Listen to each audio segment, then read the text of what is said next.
France, Netherlands, Spain, Britain. Long ago, the four nations lived together in harmony.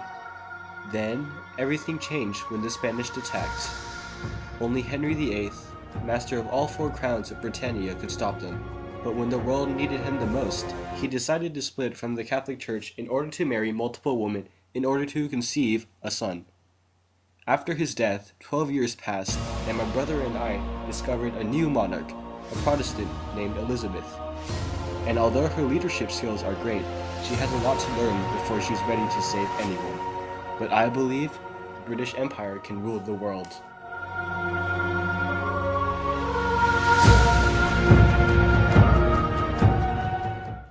Confused?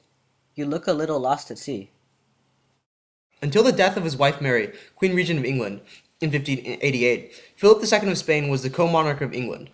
However, after Mary's death, Queen Elizabeth came to power and Philip challenged this. To try and secure his rule, he sent his armada as an invasion force against England. Tomorrow we engage the British in the first of a series of battles. I think it's going to be a long series of battles against the British. But even though we are outnumbered by the British, I think we're going to win. Why do you think you're going to win?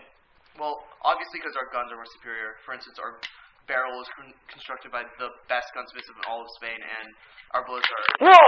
Wow! You shot my interviewer in the knee! Alright. After a few series of battles, which resulted in Spanish defeat, the Spanish retreated by going around the British Isles, but due to navigational errors, they lost the majority of their fleet.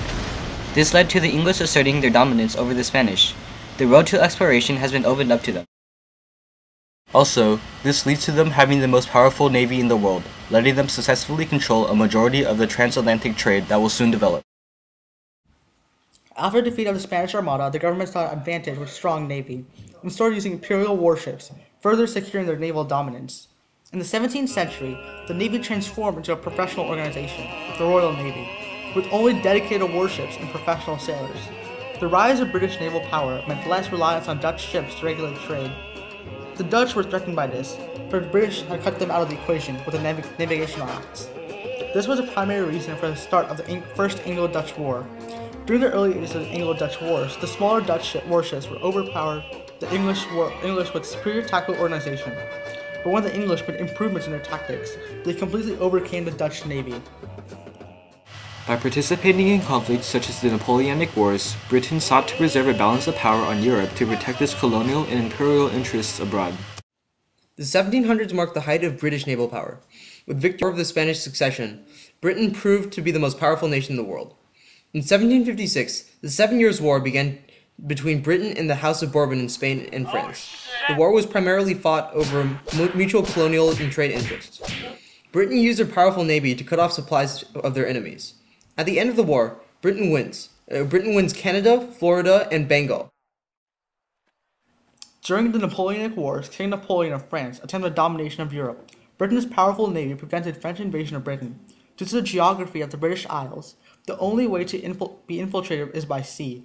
Proof of Britain's naval dominance over France can be seen in the Battle of Trafalgar, where 33 French ships were defeated by 27 British ships. I used to be an explorer like you, then I took an arrow to the knee.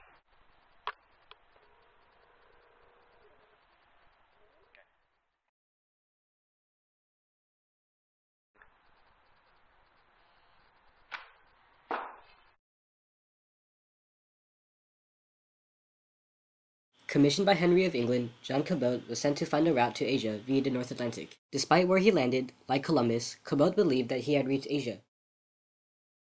Despite this successful voyage, no attempts of colonization were attempted. Until the age of Queen Elizabeth I. In 1578, Elizabeth I granted a patent to Humphrey Gilbert for discovery and overseas explorations, and in that same year, Gilbert sailed to the West Indies with the intention of engaging in piracy and establishing a colony in North America. This trip was cut short before it crossed the Atlantic. Despite this setback, Gilbert was persistent and embarked on another attempt, claiming Newfoundland for England. However, when he did not survive the return trip, he was succeeded by his half-brother, Walter Raleigh. In 1584, Raleigh founded the colony of Roanoke off the coast of present-day North Carolina. However, this colony was very short-lived due to lack of supplies. In peaceful coexistence with the natives, Jamestown was the first English settlement founded in 1609. During the Elizabethan period, European countries began to engage in colonialism, like the British Empire. Except, Britain wasn't the only colonial power. It had to compete with other nations like the French, the Dutch, and the Spanish. But nobody likes Spain. Nations would constantly go to war with each other to protect their colonial interests. The sides nations took were often determined by religious lines, e.g., Catholic France and Spain versus Protestant England and the Netherlands. But sometimes the desire for colonies was so great that nations with the same religion would fight each other like in the Anglo-Dutch Wars.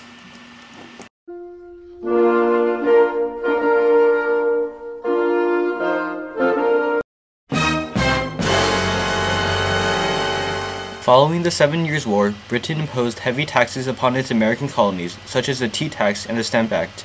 This greatly cut into the triangle trade of the Atlantic. European nations would also collaborate with revolting colonies to try and hurt the nation controlling them, like in the American Revolution. The loss of the American colonies marked the transition from the First British Empire, which was centered around the Americas, to the Second British Empire, which increasingly took over the Indian subcontinent. The farm?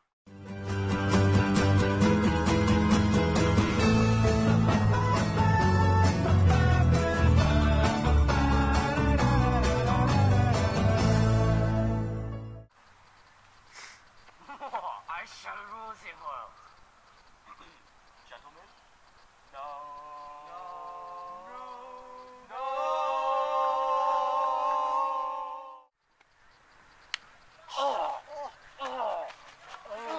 Only cold. I'm not dressed for the climate here. Say hello to my friend.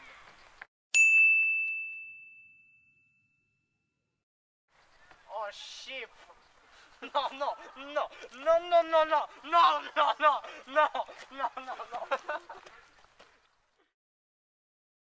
During the Napoleonic Wars, Britain, unlike the rest of Europe, was able to isolate itself from the destruction occurring on the continent.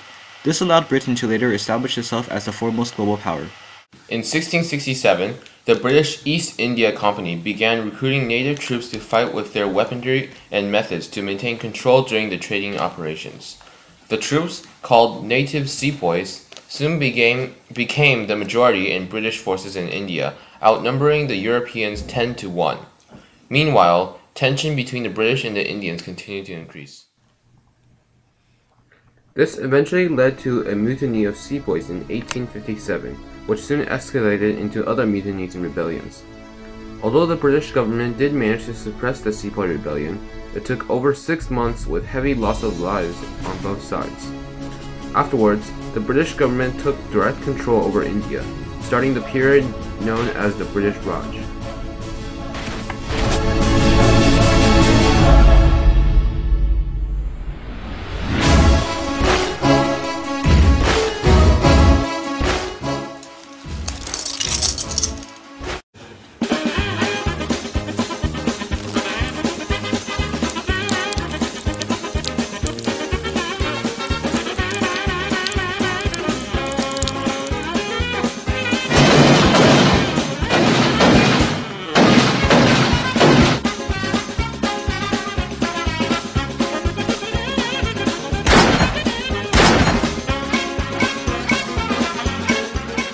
Fatality.